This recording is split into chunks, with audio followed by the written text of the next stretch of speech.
Opa, acho que sim, começou. Deixa eu ajeitar aqui, amados. Começamos essa transmissão. Irmãos que estão no site, irmãos queridos, irmãos amados. Vamos também ligar aqui no Face.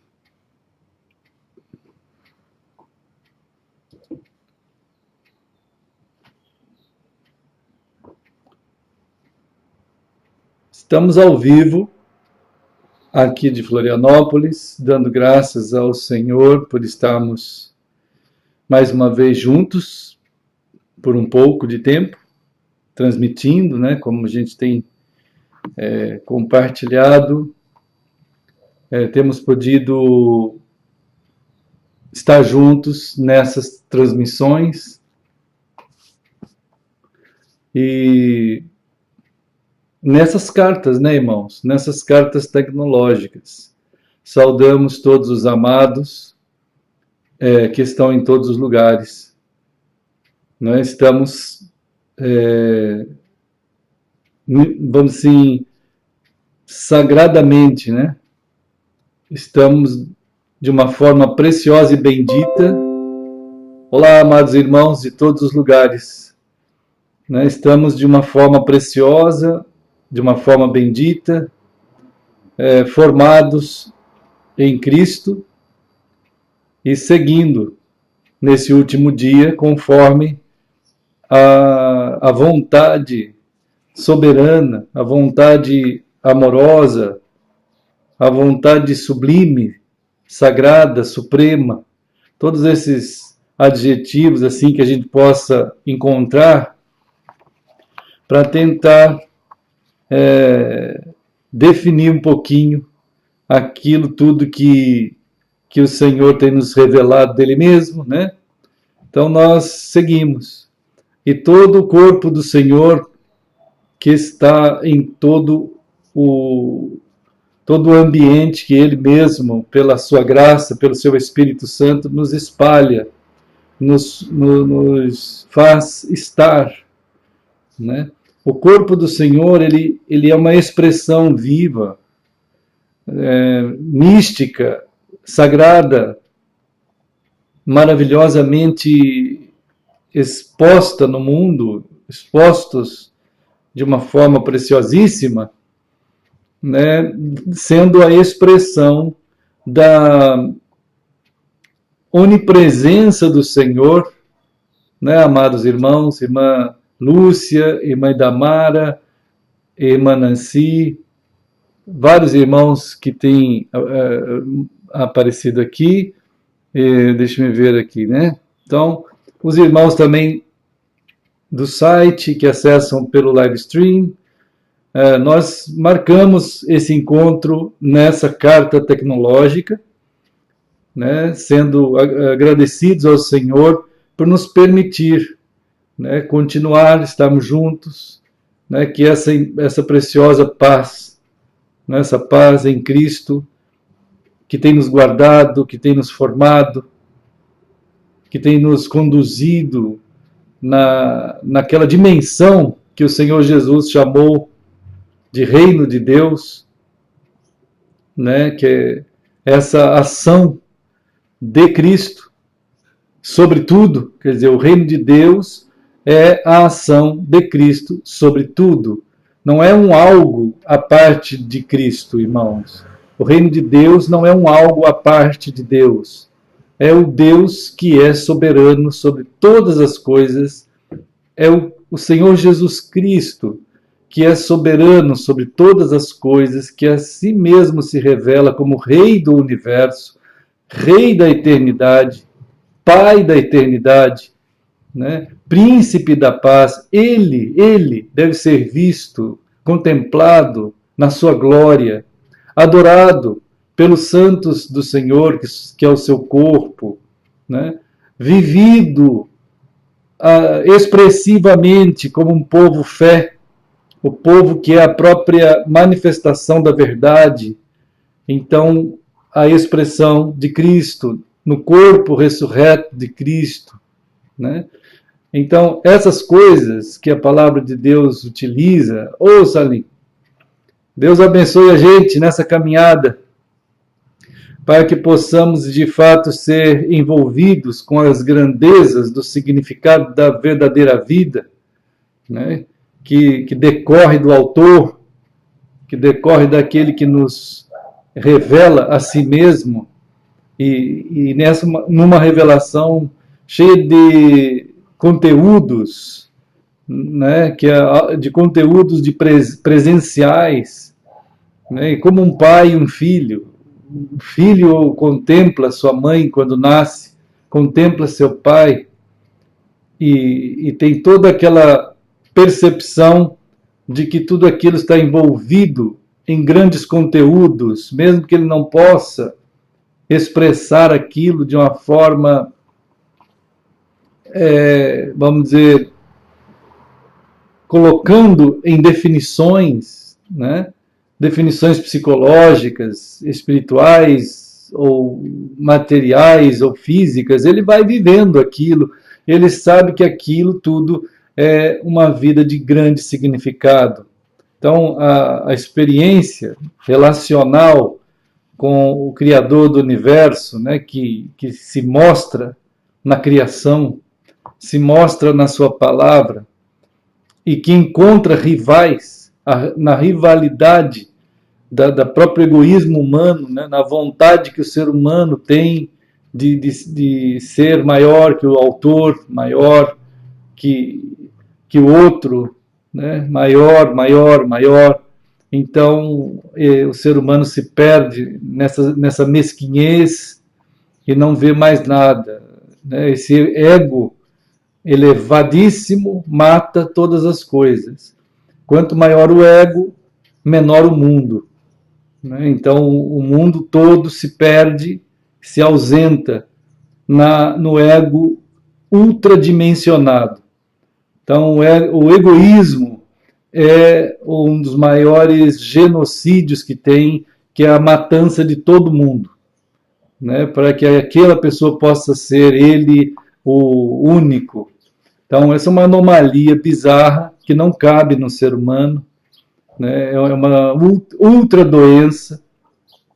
Então, nós clamamos ao Senhor, agradecemos ao Senhor, ao Deus que nos alcança nessas condições de ausência da percepção correta, e nos toma, e nos toca, e impacta, né, irmãos queridos? Ele nos impacta de fato, primeiro a ser impactado pela realidade, pela verdade, pela vida, pela expressiva manifestação de si mesmo, e em apresentar que a questão Deus e o ser humano é uma questão relacional, né, e que está aberta por Ele, para que, através do próprio chamado dEle, a gente seja consertado por Ele, a gente seja refeito ou feito de novo, como Jesus tentou muito falar com Nicodemos, né?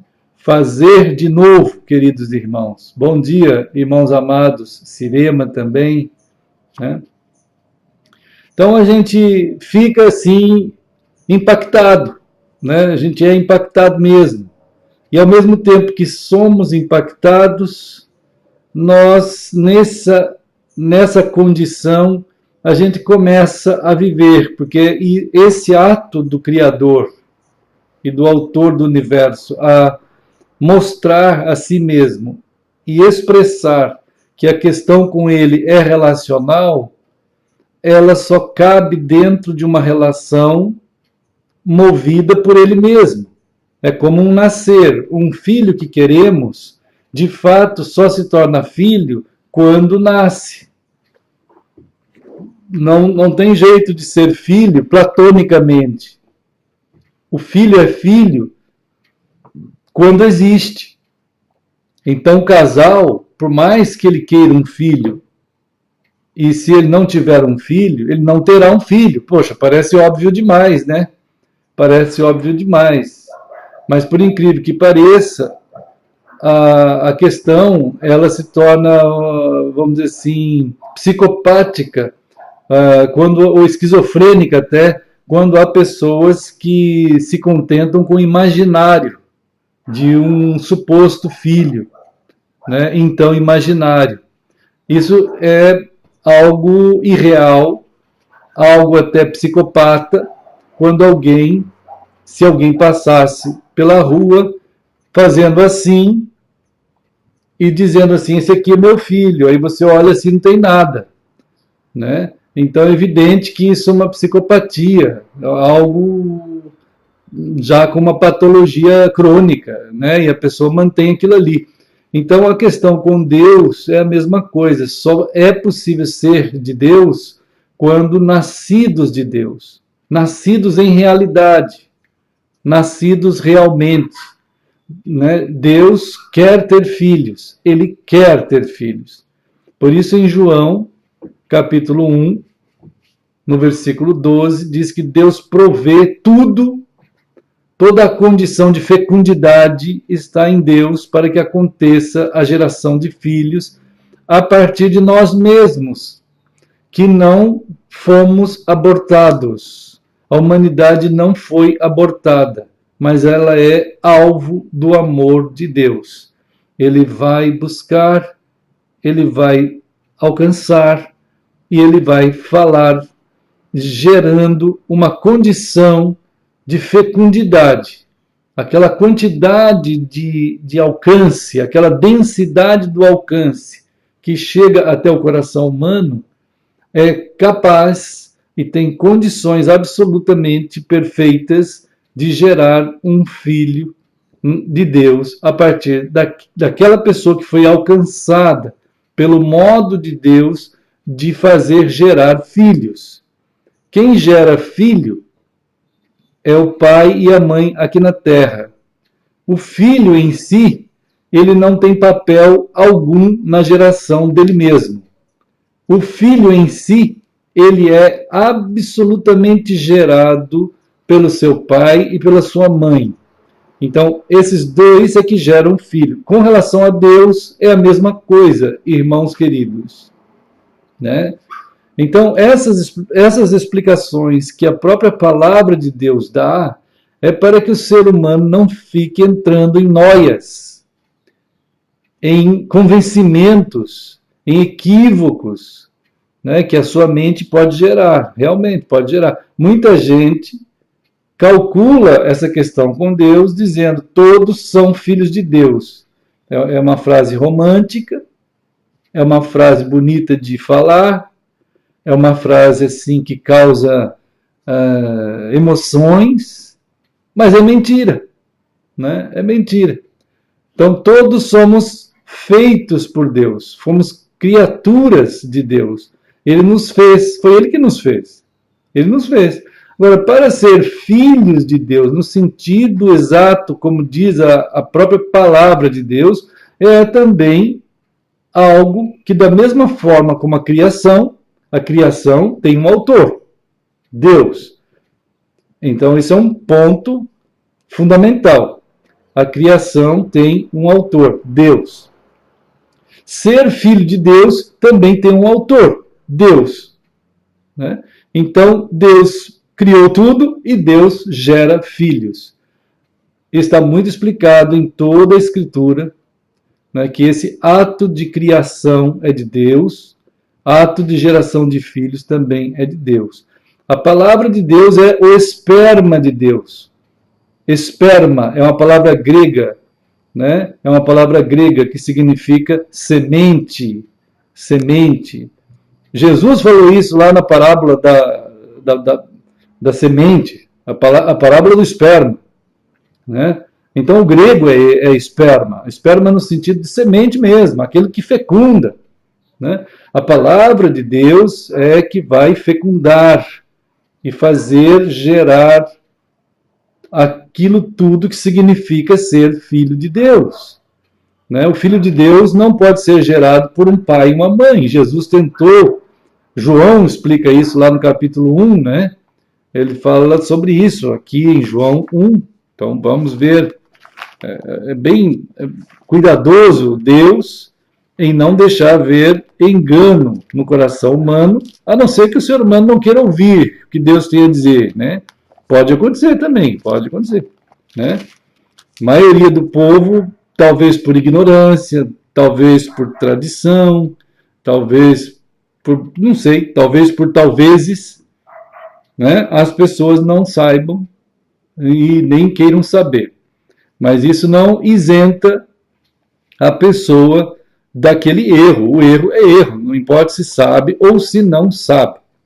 Então, João capítulo 1, Deus cuidadosamente diz que todos quantos o receberam, quer dizer, então você vai ouvir sobre Jesus, então você não sabe quem você vai receber, né? Você está ouvindo sobre Deus, ouvindo sobre Jesus, quando ele está no capítulo 1 de João mesmo, explica quem é esse que você deve receber.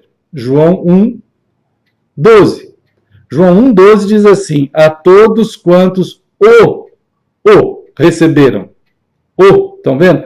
Então, o cuidado de Deus em mostrar aqui para nós, para a humanidade, é muito grande.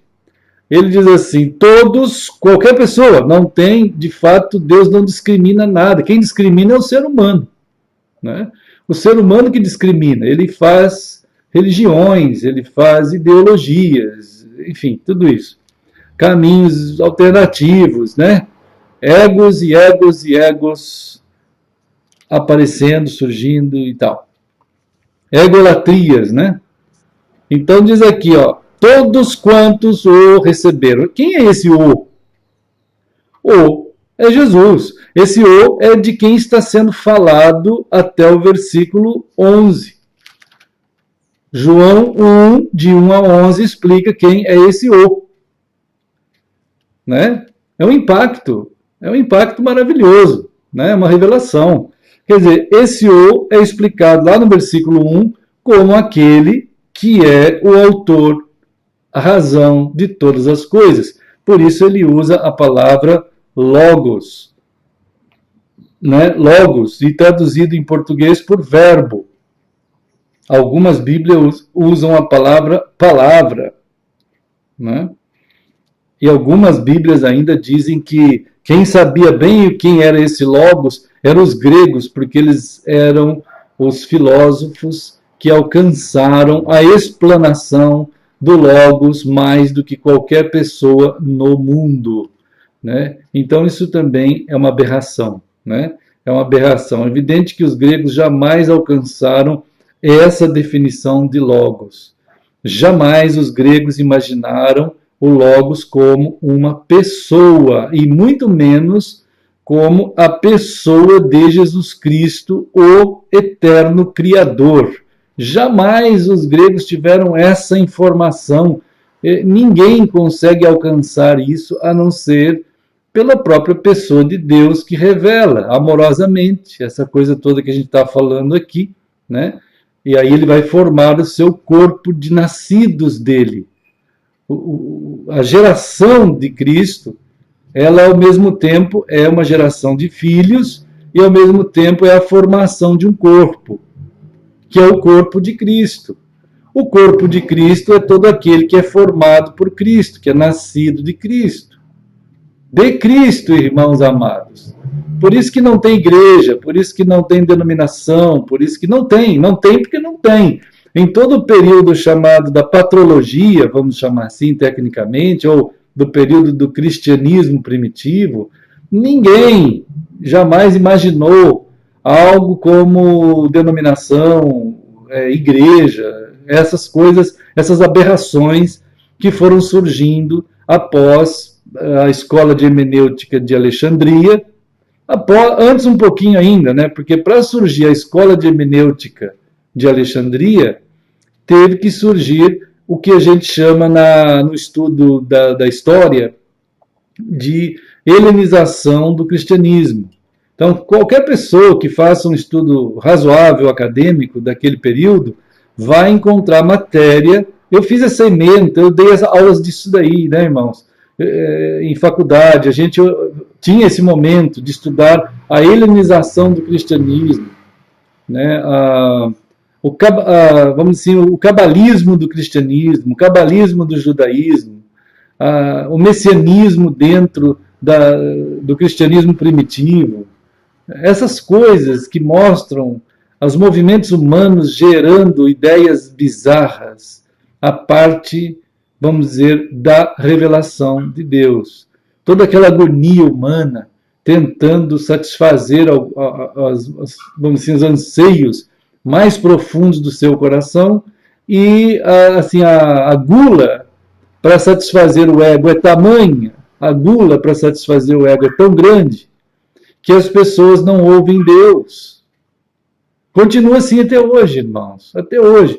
Hoje, como estávamos comentando num pequeno trecho que coloquei outro dia sobre cartas tecnológicas, tal, que nós temos usado no Facebook, enfim, todos esses lugares, há uma avidez, uma gula da quantidade de cristãos tão grande, por satisfazer o seu ego, que é muito difícil os cristãos, é muito difícil eles ouvirem Cristo, estarem atentos à palavra do Senhor e à ideia de corpo, o único corpo do Senhor que nós somos, e ao temor do Senhor no sentido de grande e profundo respeito, para que possam atentar para o significado que Cristo dá a nós como seu corpo, em Ele como único cabeça, e então andarmos na impactação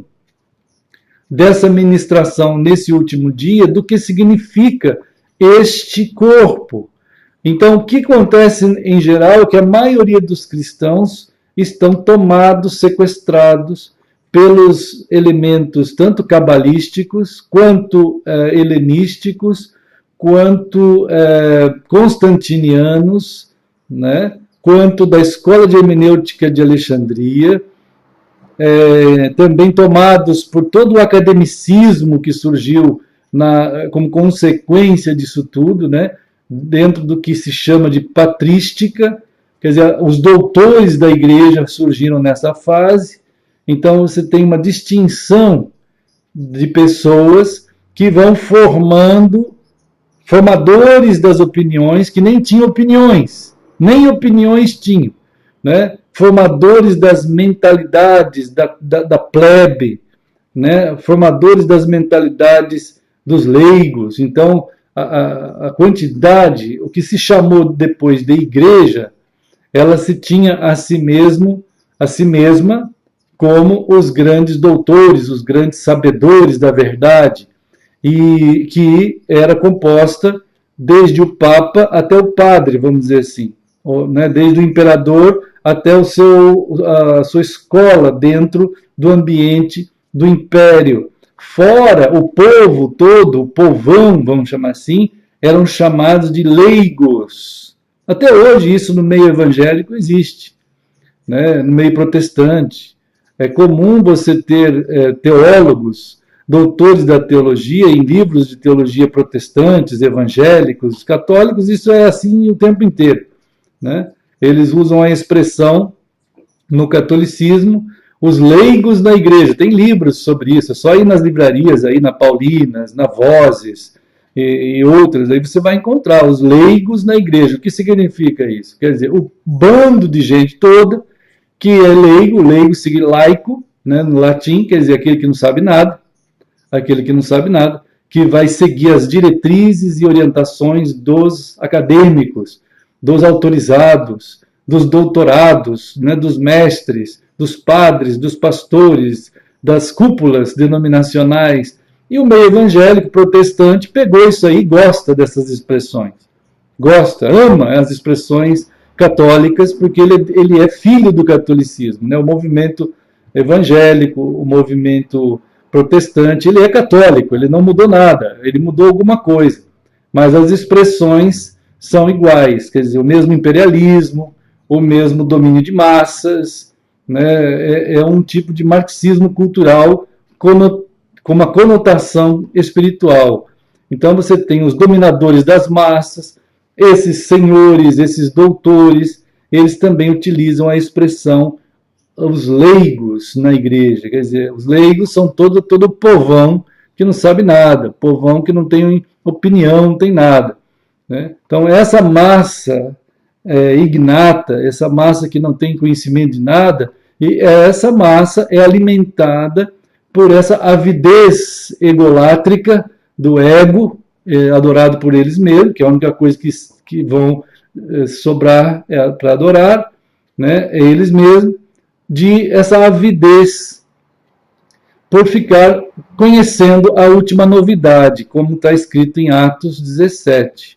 Né? Todo, vamos dizer assim, a afinação do pensamento grego, né, somente resultou em uma massa intelectualizada, acadêmica, com vontade, com uma fome, uma gula imensa de conhecer a última novidade. Isso, né, deixa meio que aberto em João 1, mas em Atos 17 a gente vai ver quando Paulo, o nosso amado irmão apóstolo, né, chamado por Jesus, ele, o último, né, apóstolo, chamado por Jesus.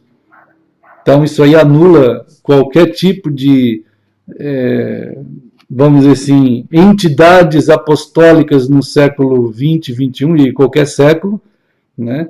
E isso tudo é uma aberração, não existe mais apóstolos, né? Não existem mais apóstolos. Então diz aqui Atos 17, diz assim, Paulo, né, no encontro com os irmãos, o povo lá em Atenas, ele diz aqui no versículo, vamos dizer, 21, todos os de Atenas e os estrangeiros residentes de outra coisa não cuidavam, senão dizer ou ouvir as últimas novidades. Estão vendo, amados? É uma situação bizarra que uma sociedade intelectual pode gerar. Né? Ela pode gerar um ego tão inflado, um ego tão louco por, vamos dizer, posicionamento intelectual mais elevado que o outro, né, que ele só quer mostrar que ele sabe mais, ele só quer mostrar que ele conhece mais. E cada vez que você dialoga com alguém, é o outro tentando sobrepor a informação que você traz. Então tudo é uma guerra de informações. É quem consegue falar a melhor definição de alguma coisa. Né? Então não tem nada a ver com Deus, tem a ver com o Deus do coração humano mesmo. É a vontade do coração humano, aquela coisa humana, produzida pelo ser humano.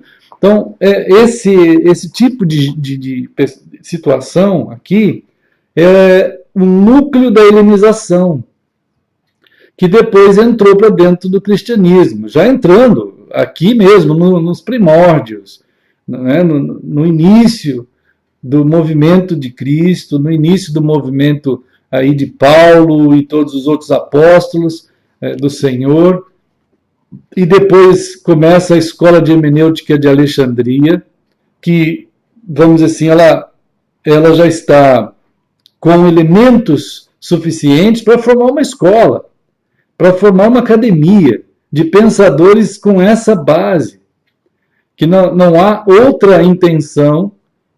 Claro que isso, para dentro do cristianismo, tem que ser muito bem maquiado, encapado com a espiritualidade cristã.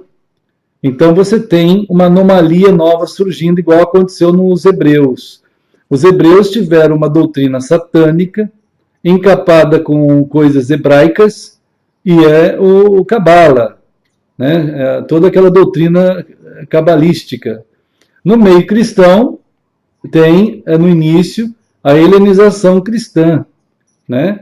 A escola de hermenêutica de Alexandria, e todo esse aparato que acaba sendo amado por Constantino, em que ele vai fazer uso disso e que, de fato, encontra um casamento perfeito entre o Império Romano, e a escola acadêmica de Alexandria, que você pode fazer uso amplo dentro de uma visão já pagã do Império Romano, que passa a chamar-se a si mesmo de igreja, eclésia, né? Eclésia no latim, né? Usando, vamos dizer assim, usurpando, tirando do meio cristão, né? 171zando, né? Estelionatariamente as expressões eclesia e outras expressões que vão compor todo esse aparato que hoje a gente tem aí, fazendo com que os cristãos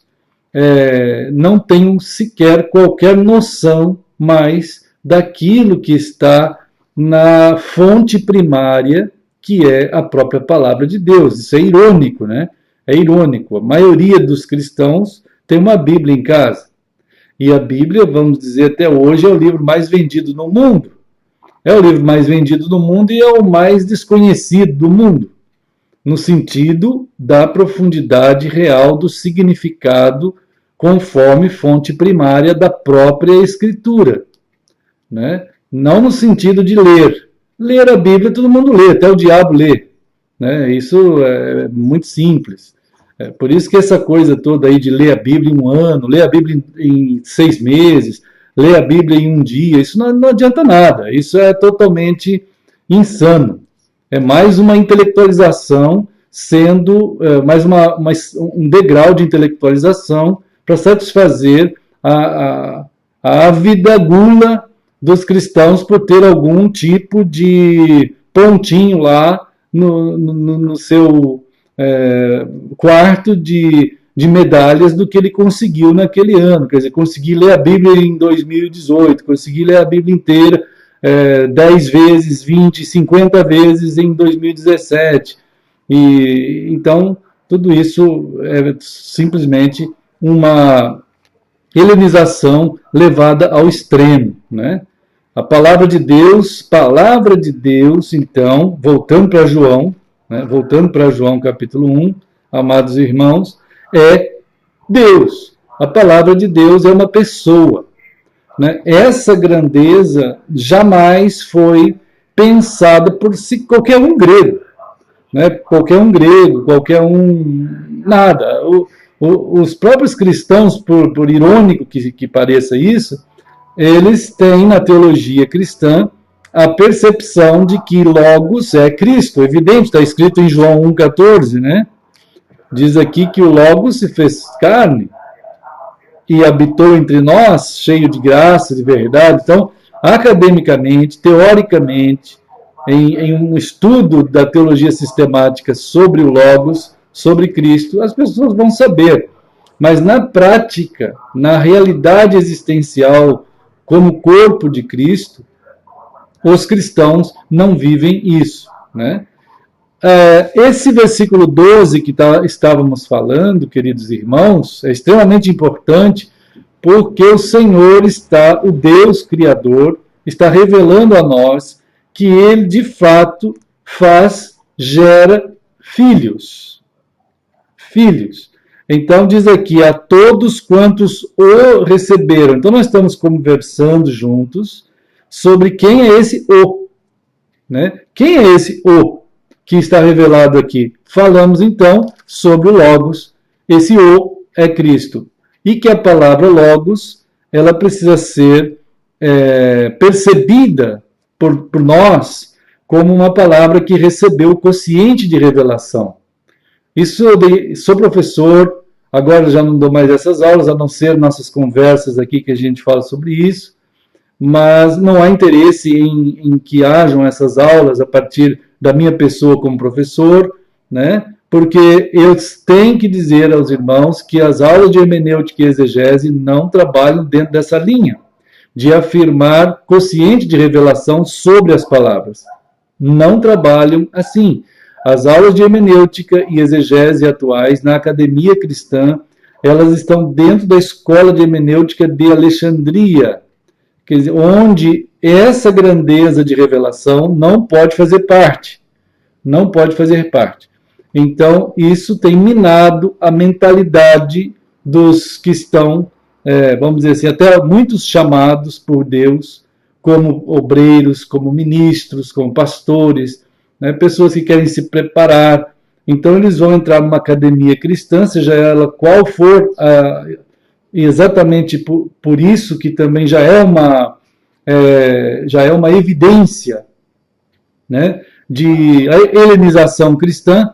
Todas essas quantidades de escolas teológicas, seja da linha protestante, evangélica, pentecostal, denominacional, escola batista, escola assembleiana, escola quadrangular, escola, enfim, metodista, enfim, todo adventista, não sei mais o quê.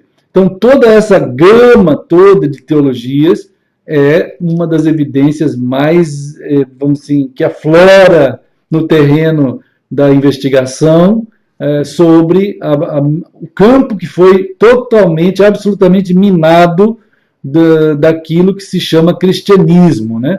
O cristianismo é o maior rival de Cristo. O cristianismo é alguma obra da besta, de uma das bestas híbridas, fez gerar os cristianismos. O falso profeta trabalha em formação de cristianismos, todo dia o falso profeta trabalha assim. E encontra na mente dos cristãos, como a gente falou agora há pouco, que estão com uma gula imensa, conforme Atos 17 afirma, por saber a última novidade, por conhecer o que se fala atualmente na teologia, né? É só um restante, irmãos, é só um restante que, ao nascer de novo, se mantém como corpo de Cristo. É só um restante que guarda, que somos os guardiões dos mandamentos de Deus, que é a própria pessoa de Cristo, e então o testemunho de Cristo. Apocalipse 12, 17 vai nos mostrar isso, que só um restante que é o povo que em si é guardião dos mandamentos de Deus, portanto, por ser guardião, ser aquele povo corpo mesmo do Senhor, que está assim unicamente em Cristo, é que pode então ser testemunha de Cristo. E que assim permanecerá nesse último dia como o sinal absolutamente verdadeiro e único da vinda do Senhor, do dia do Senhor.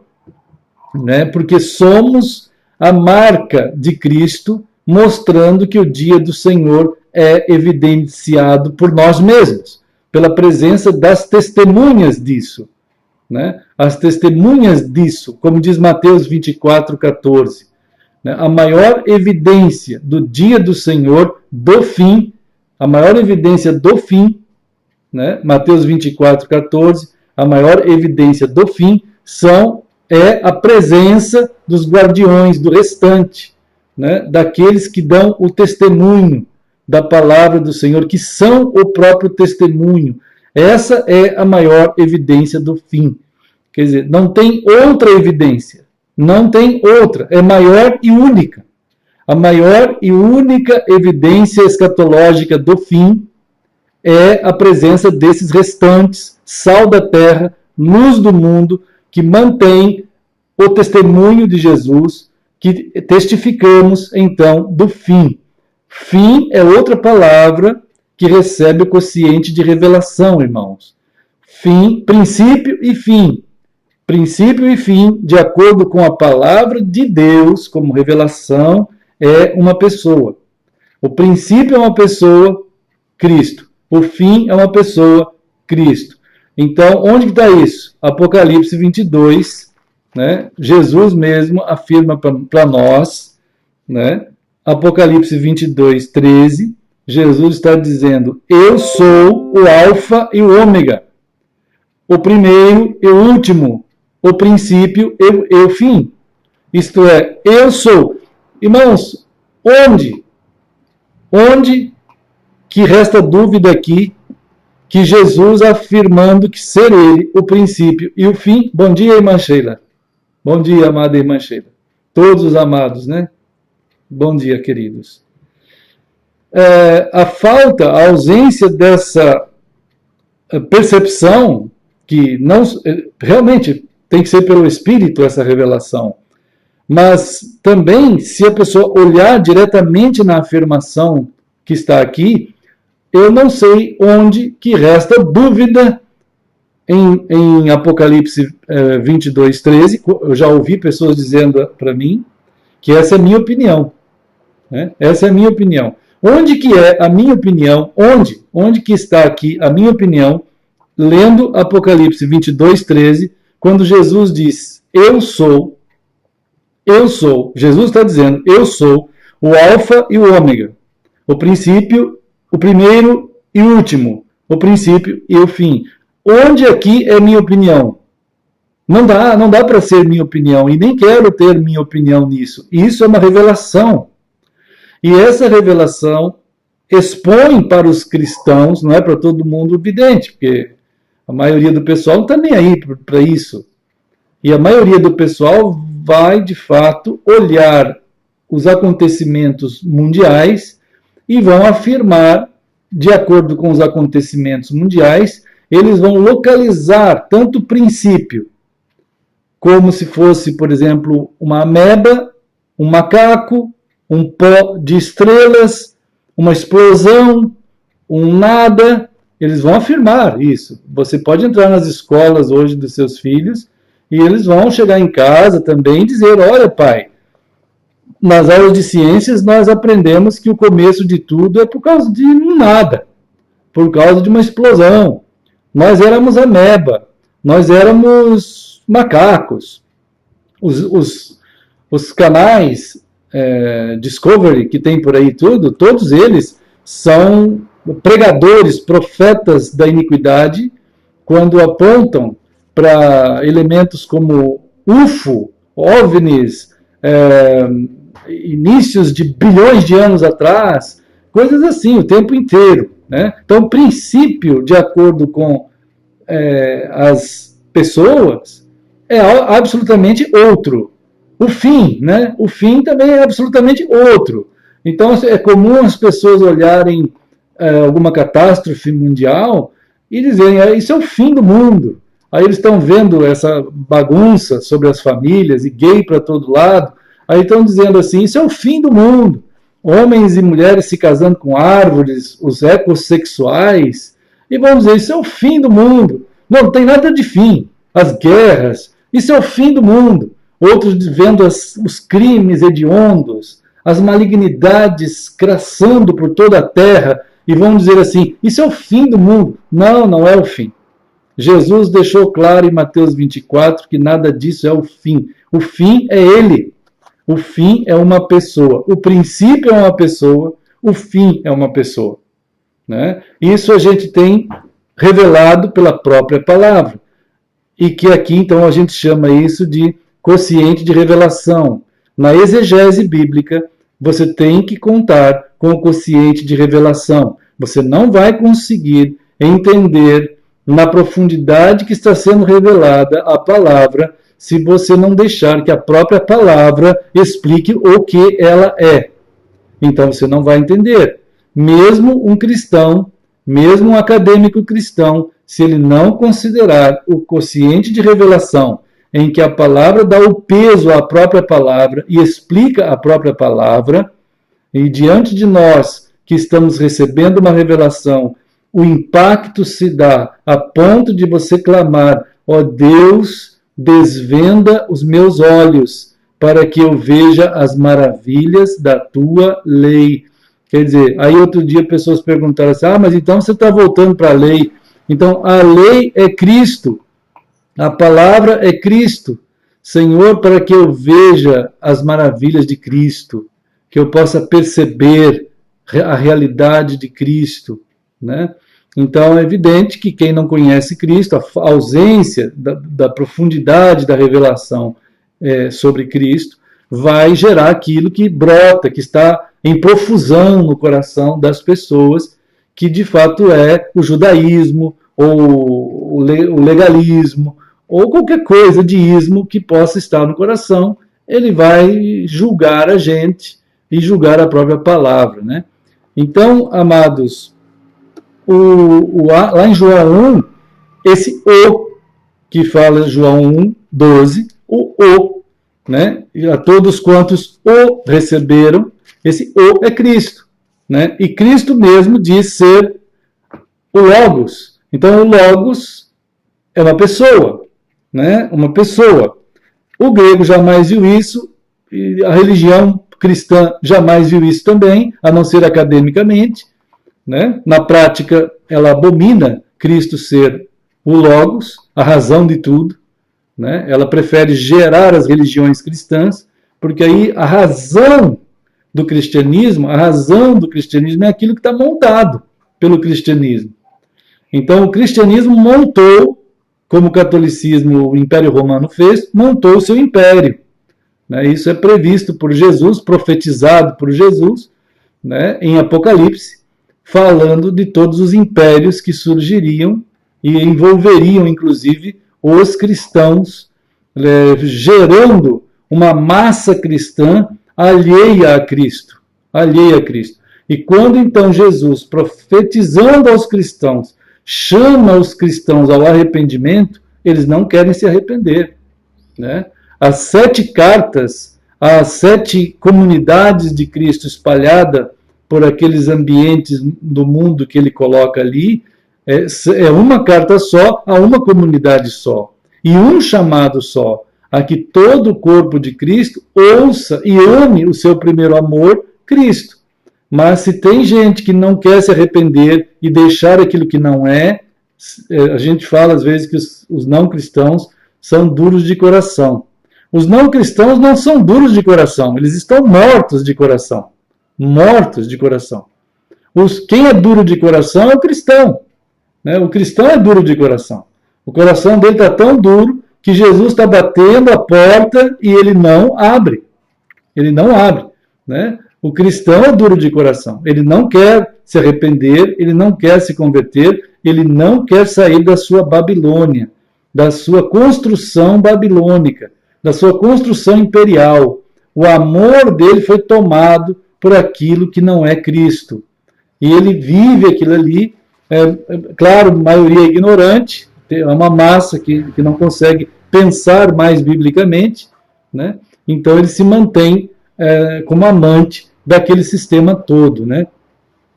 Então, esse o que faz com que aconteça a vida, né, que faz com que aconteça a vida de Deus naquela pessoa, esse o é explicado aqui no capítulo 1 mesmo, de João, né, que é o Logos, que é o Deus. Esse Logos, que é Cristo, ao mesmo tempo é Deus. Né? É Deus.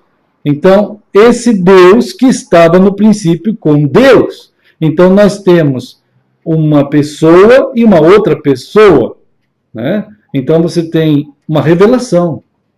Um único Deus, aqui já o Senhor apresentando que o único Deus que há, ele é a pessoa de Cristo, ele é a pessoa de Deus o Pai, e mais para frente nós vamos ver aqui Jesus explicando sobre o Espírito Santo, que é a pessoa de Deus também. Né? Evidente que isso é revelação, isso é acima de uma compreensão, né, da nossa intelectualidade.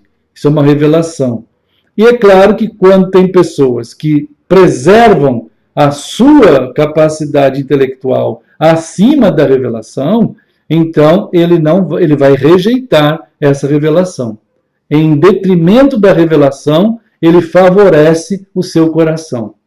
Né? Então, o seu coração já entronizado, não entendendo a questão de Deus o Pai, o Filho e o Espírito, ele diz isso aí é uma divindade de 3 cabeças. Então ele vai rejeitar a revelação e ainda apontar um argumento que ele cria, né, ali contra a revelação de Deus e afastando qualquer possibilidade de que aconteça uma fecundidade no seu coração, na sua vida, se ele não for cristão ainda, não tiver sido alcançado pela graça do Senhor, ele está morto. Está morto nessa compreensão ainda mais, vamos dizer assim, densa e ainda mais solidificada dentro dessa densidade mortal e fatal.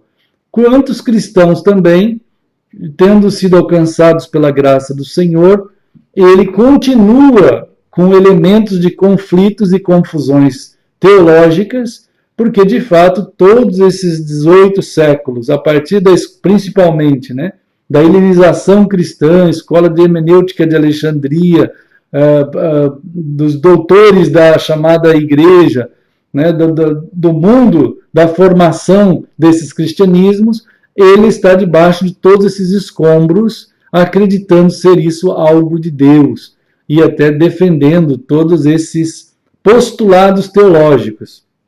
Então, irmãos, é extremamente importante que a gente perceba isso, mas também é importante que nós percebamos que fomos chamados pelo Senhor para a vida no Senhor. Depois, pelo Senhor Jesus, que é Deus, né, que é o Criador, como diz aqui, o povo santo de Deus deve estar unicamente ligado a esse Jesus, né, ao Senhor, ao Criador, ao Logos eterno. Né? Essas palavras, elas procuram dar uma dimensão na revelação, né, de tal modo que, como revelação, nós sejamos levados à relação, né, a relacionar, a um relacionamento com Ele, de tal modo que é explanado a nós aqui, é revelado a nós aqui, que nele estava a vida. Então, a vida está em Cristo. Nós somos chamados a perceber por revelação que toda a continuidade de vida, tanto de origem quanto de finalidade, de significado, tudo está em Cristo. E é Ele, por causa da vida que Ele tem, que é chamado de luz que resplandece nas trevas. Né? Todo o aparato que está vamos dizer, sem nada, ele recebe o impacto da presença desse Senhor, desse Deus. E o corpo de Cristo vai, então, estar vivendo essa dimensão, essa realidade, em Cristo, nessa impactação. Então, isso é uma operação de manifestação da santidade do Senhor e da ministração dos, vamos dizer assim, dos ofícios sacerdotais que nós recebemos em nome de Jesus ministrar, mas não misturados com igreja, com denominação, com aparatos, vamos dizer assim, legalísticos ou de construções assim, de metas ou de planos elaborados por homens. Efésios 2 afirma, como falamos já aqui, que toda a obra de Deus está de antemão, quer dizer, predestinada por Deus mesmo, a que nós possamos fazê-las, as obras dele, nele, por meio dele e para ele. Né? Isso ofende a quantidade imensa de planejadores cristãos, de MBAs cristãos, de aparatos de projetos denominacionais, porque tudo funciona numa motorização centrada na mentalidade humana para gerar construções e crescimentos denominacionais, cada um nos seus ambientes tribais, para que, crescendo cada ambiente tribal, haja um orgulho daquele crescimento e todos juntos ainda elaborem um tipo de imaginação de unidade, gerando uma ideia de que o cristianismo está em crescimento na Terra, nesse sentido, dessa forma. Quer dizer, é, de fato, uma construção bestial, híbrida, e que confunde, engana e conduz avidamente, na sua gula sem fim, a quantidade imensa de cristãos, com orgulho ainda disso. Né? Então, nesses tempos que vivemos, né, com as tecnologias em toda parte sendo possíveis, a quantidade de cristãos que cada dia mais se fragilizam, se esvaem e perdem a densidade da relação com Cristo e o corpo de Cristo apenas. é muito grande, porque há uma vontade muito grande de conhecer a última novidade, a última doutrina, quem que fala melhor, qual é aquele que conseguiu trazer algum tipo de conceito que nunca ele tinha ouvido antes. A palavra de Deus diz assim: Moisés, fala a minha palavra. E depois Deus diz assim: repita a minha palavra.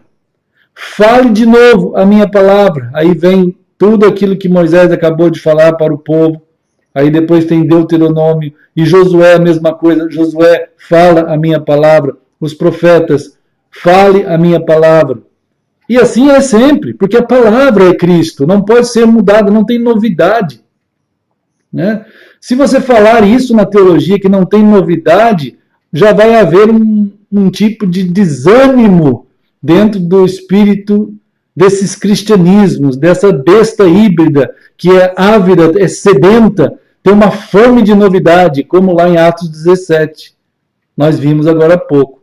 Gera uma fome de novidade. Quem pode falar diferente e trazer conceituação diferente, agora a ir para a cruz, morrer na cruz e viver a vida de ressuscitado no corpo da ressurreição de Cristo, ouvindo o cabeça único que é Cristo, sendo formados o corpo de Cristo, olhando para o Senhor, ministrando a ministração de Cristo, conforme a palavra do Senhor, vivendo uma unidade nesse corpo. Isso é ofensa, isso é escândalo, isso, entre aspas, não tem graça alguma, porque vai passar a impressão pelas mentes, vamos dizer, narcotizadas pelo igrejismo e pelo academicismo, vai passar que é a mesma coisa sempre. É claro que é a mesma coisa sempre, porque Jesus é o mesmo, ontem, hoje e sempre. Jesus é o mesmo, ontem, hoje e sempre. Então vai ser a mesma coisa, não coisa, né? O mesmo sempre. Quer dizer, o mesmo sempre. Não tem necessidade de novidade, porque a novidade eterna é Cristo. E se Cristo não for a novidade eterna, ai desses que continuam buscando quem fala melhor, quem está trazendo alguma coisa, mas quem está trazendo alguma coisa diferente, né? E se esvai, se escapa do corpo do Senhor. Por isso é um restante só, né, irmãos? É um restante que vai se manter, e esse chamado a ministrar, amados irmãos, ministrar, impactar, né? Essa ministração de impacto no sentido das trevas que estavam ali, que viu uma grande luz, que é o corpo de Cristo que percorre na ministração conforme a palavra do Senhor, que é Cristo, nos conduz. Né? Então, esse chamado que está acontecendo da parte do Senhor, que nos encontrou e nos tem formado um restante, já como restante que já há desde sempre, sempre houve um restante, sempre houve um remanescente, sempre houveram aqueles que não se renderam a Baal, sempre houveram aqueles, né, que se mantiveram como o remanescente, sempre houveram esses restantes de Apocalipse 12, 17, né, que percorrem o último dia agora, nós percorremos o último dia ministrando a palavra do Senhor, Cristo, né, ministrando Cristo, né, levando a palavra do Senhor adiante, levando a palavra do Senhor naquilo que o Senhor quer que aconteça em nós. E o que acontece em nós? Somos formados corpo, família, esposa, noiva, povo santo, templo do Espírito Santo, templo santo do Senhor, Nova Jerusalém, onde Cristo é o cabeça, onde Ele planeja, onde Ele orienta, onde Ele conduz pelo seu Espírito Santo nesse último dia, né? Onde Ele nos faz viver como um corpo que vive em todos os lugares, mas que, percebendo a direção da palavra, que o Espírito Santo nos mostra aqui na palavra mesmo, na Escritura, que é o próprio Senhor, nos faz coesos e andando conforme a sua direção, e nos permitindo ser em Cristo esse corpo que caminha e que vive esse último dia no dia eterno de Cristo. Então, é uma, vamos dizer assim, momentânea conjugação entre o Kairos de Cristo, que é a estação eterna do Senhor, e o Cronos, que é o tempo que já está determinado pelo Senhor para que seja terminado, né? Mas o terminar o tempo não é uma data. O terminar o tempo é uma pessoa. E o único povo que pode afirmar isso e que afirma isso, que o término do tempo não é temporal, o término do tempo não pode ser encontrado no tempo, não pode ser achado nas evidências de acontecimentos.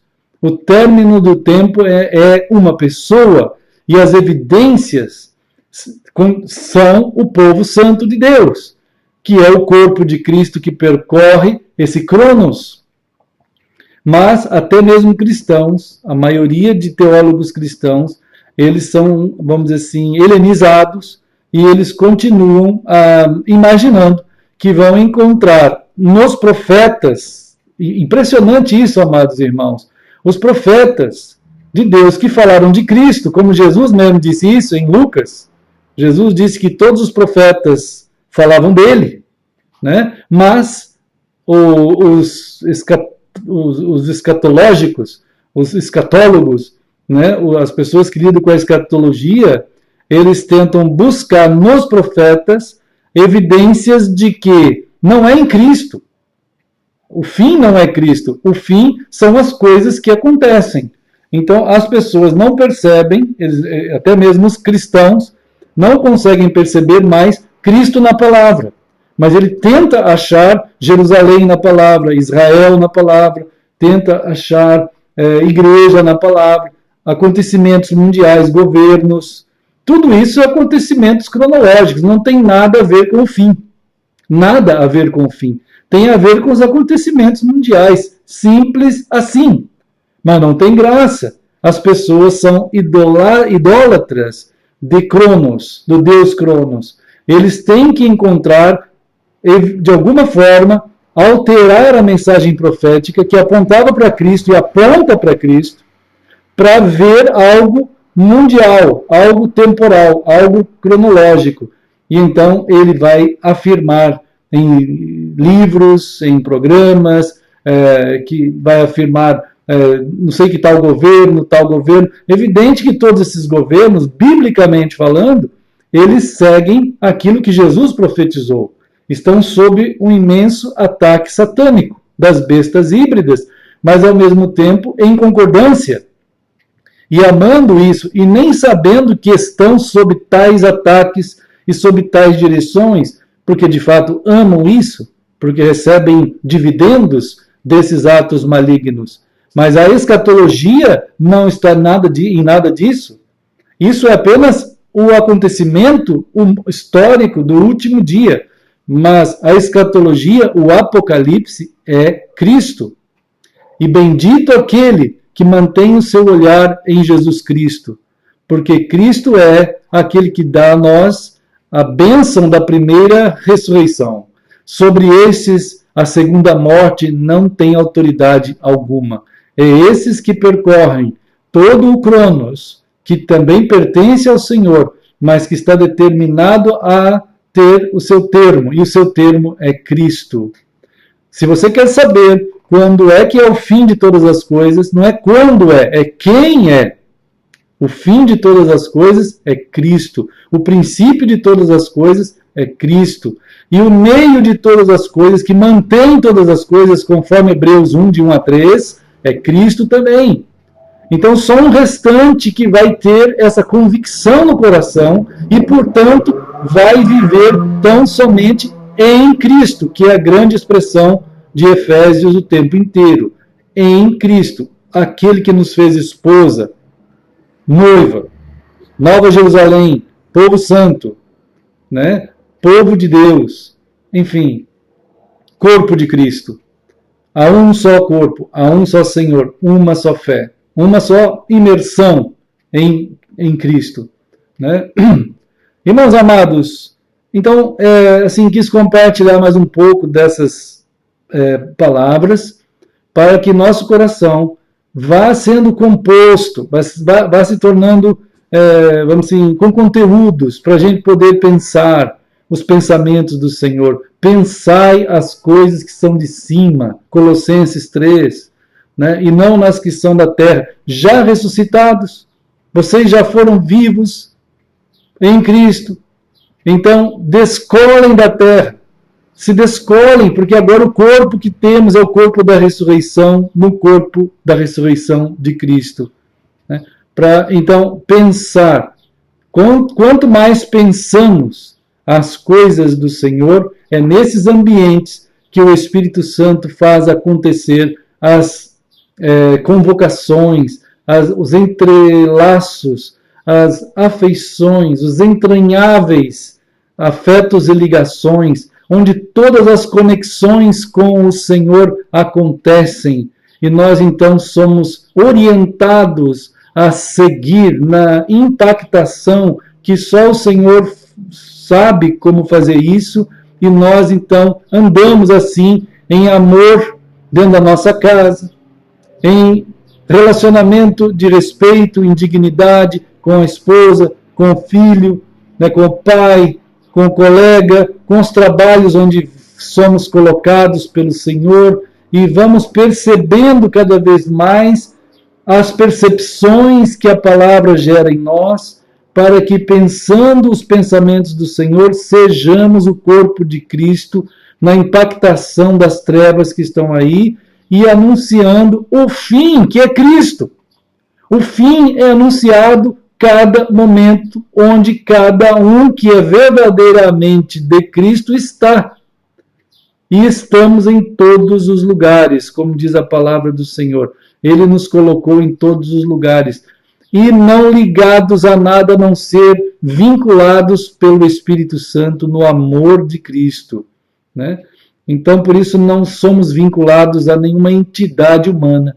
Né? E isso não significa absolutamente confusão, significa a maior ordem que há, porque estamos vinculados no corpo de Cristo, sendo dirigidos unicamente e absolutamente pela palavra do Senhor, que deve ser amada. Nós devemos ter temor e amor para com a palavra do Senhor. Aquela oração, Senhor, desvenda os meus olhos para que eu veja as maravilhas de Cristo. Né? Em Salmo 119, 18. Né? Então, amados, vamos seguindo firmes. Qualquer coisa, vamos olhando, como diz Hebreus, né? Vamos olhando para Cristo. O autor, ele é o autor, ele é o princípio. E o consumador, ele é o fim. O fim da nossa fé. O objetivo, aquele que é, que era e que há de vir. E nós somos testemunhas dessas coisas, como aquele que já fez o que somos. Né? Então, amados, Deus abençoe todos. Espero muito no Senhor poder estarmos juntos mais um pouquinho amanhã. Estamos aqui em Florianópolis. Graças a Deus, a chuva parou. Né? A cidade foi devastada. Muita coisa quebrada por aqui. Nossa casa, ela está sob impacto desde o dia 20 de dezembro. Né? Isso antes até dessas pesadas chuvas de agora. Começamos a lutar aqui nessa reforma há muitos anos atrás. Finalmente conseguimos, depois de 15 anos, trocar aqueles telhados cheios de cupim. Como até disse o pedreiro, ele falou assim, olha, o pastor, seu telhado só estava lá porque os cupins estavam fortes, dando mão um para o outro, assim, ó. Se os cupins saíssem, o telhado saía. Né? Então, graças a Deus, só que aí tiramos o telhado. Quando tiramos o telhado, lá por volta do dia 22, por aí, de dezembro, aí começaram as chuvas. E aí começou toda aquela luta, vários irmãos orando, vários irmãos cooperando, e nós conseguindo fazer algumas coisas e outras, água entrando, foi uma luta, né? Ontem, quando parou toda essa chuva, o pessoal finalmente conseguiu colocar uma porta lá onde tem a casinha da caixa d'água, e a gente pôde fechar, vamos dizer assim, a última suspeita de onde entrava água para dentro lá dos quartos, né? do quarto, da sala, tal. E agora está sem chuva. Até o pessoal que fez isso diz agora tem que esperar a chuva para ver se vai entrar de novo ou não, né? Então, muita gente também perdeu muita coisa. Peço aos irmãos que orem por todo o povo aí, né, que está aqui, mas também por todo o povo que está em todo lugar. Muita gente tem sofrido muita coisa. Mas principalmente estamos dando graças, irmãos, porque olha, o cuidado do Senhor, o amor dos irmãos, as orações, e enfim, vamos seguindo firmes no Senhor. Estamos caminhando, irmãos, estamos firmes.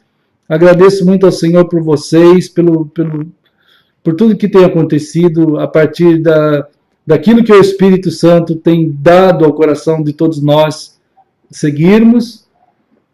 E vamos indo. Espero no Senhor estar amanhã junto com vocês de novo.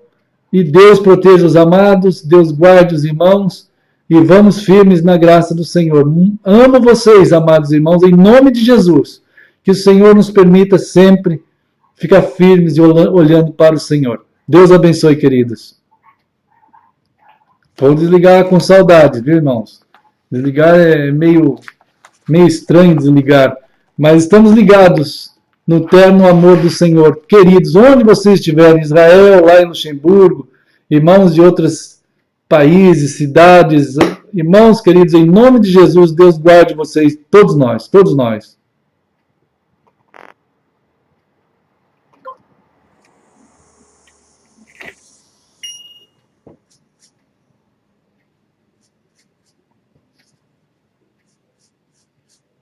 Bom, irmãos, acho que desliguei aqui certinho, deu certo. É isso, né, amados? Vamos ficar firmes, vocês que estão também em outros lugares, mas acessando via live stream. Muito grato também, já falamos aqui, né? E ao desligar, no entanto, mantemos-nos conectados no terno amor do Senhor. Peço que continue orando por nós. Deus abençoe todos. Fiquem firmes nessa paz preciosa que há em Cristo.